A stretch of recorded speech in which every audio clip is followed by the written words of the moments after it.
Hello, welcome back to my channel, Born with a Crown. For those of you who do not know, I have been living in China for about 2 months now. And I wanted to get myself acclimated and settled in before I talked about any of my experiences here. And I'm going to give you guys 30 differences between China and what I know in the US. So it's going to be a 3-part video series, so just stay tuned. I'm going to give you 10 differences at a time. And just to say, I just want to let you know, before coming, I did speak to a lot of expats and I did get a lot of advice and some of what I did see here, and then a lot of just little subtle things that no one mentioned that I would have loved to know. So I'm going to go ahead and jump right in and share number 1.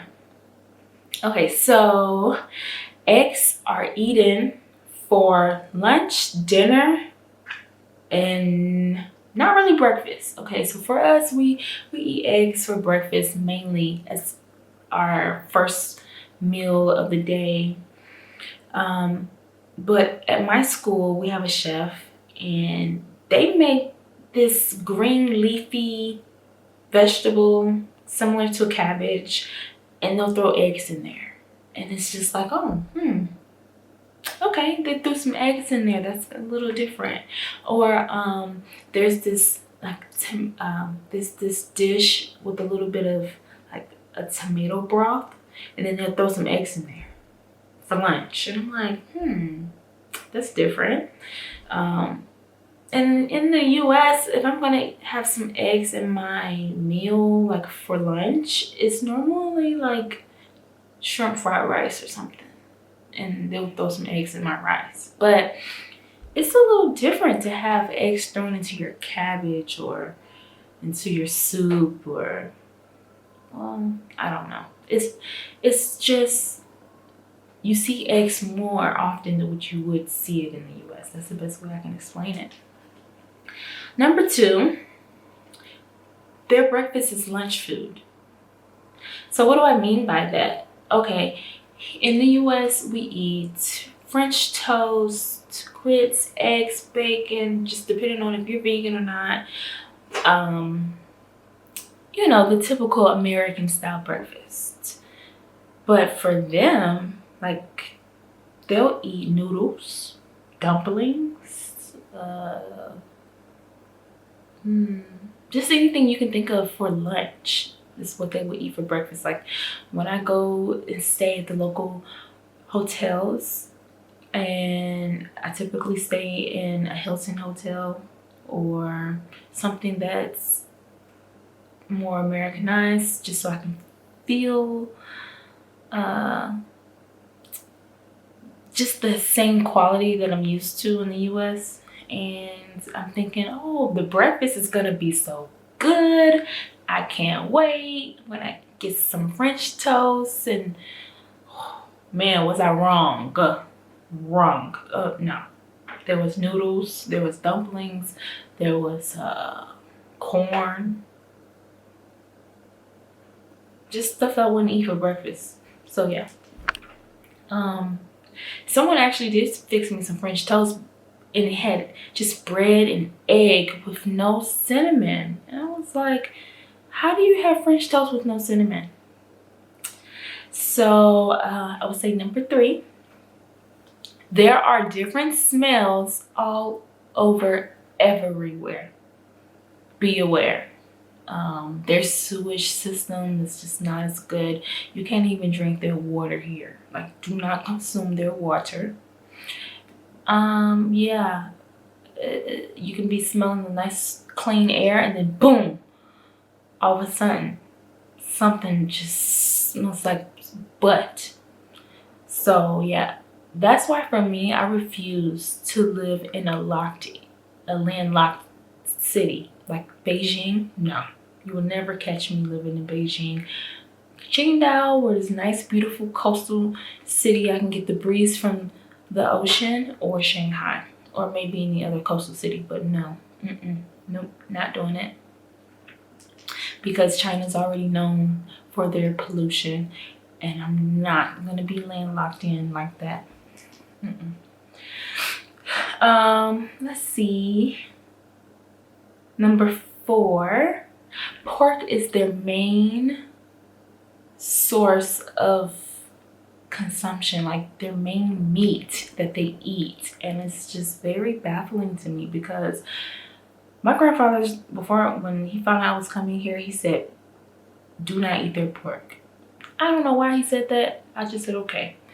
So I'll go to a place and request beef, and it's just so hard to find. Like, I don't know why pigs are so accessible here in comparison to cows.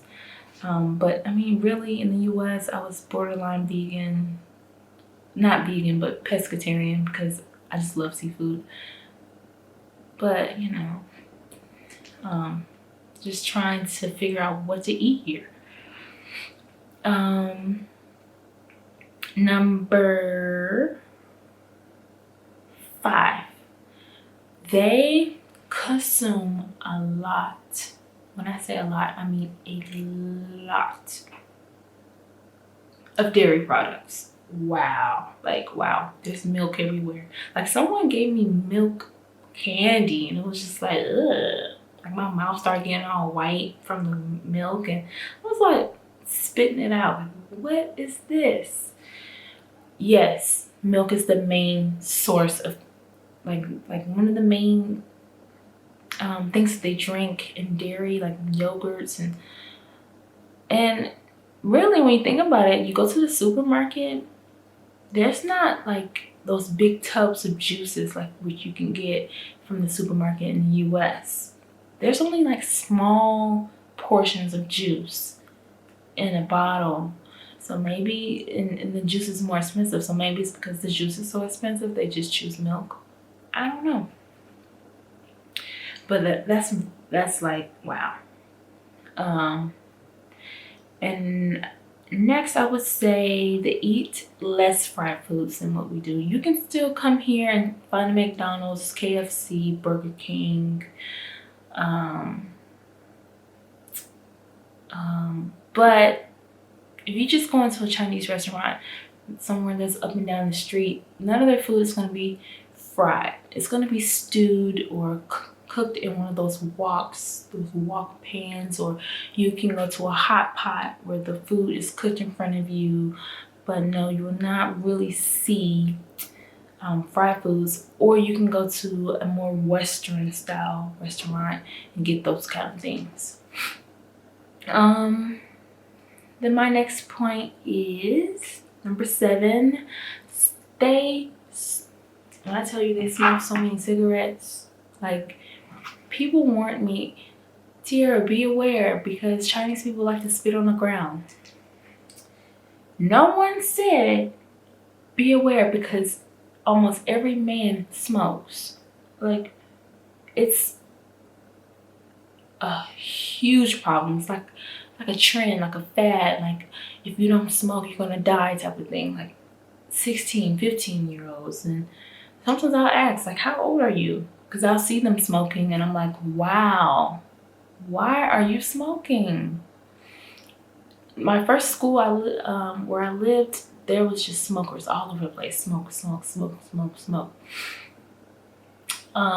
Came over to my current school, and there's literally nothing but schools on the whole block, so you don't see all that smoking. But it's like, man, when I was in the other location, I thought I was smoking because of so many people around me that was smoking. It was like, wow.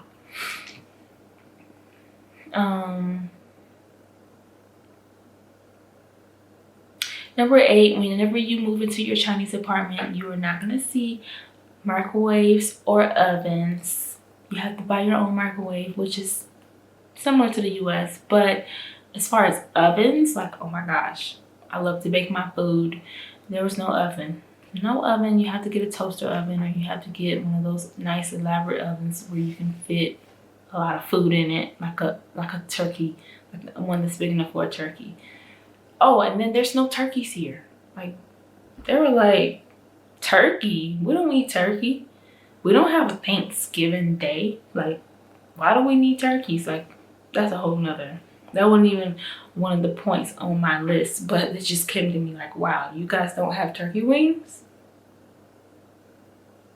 Okay. And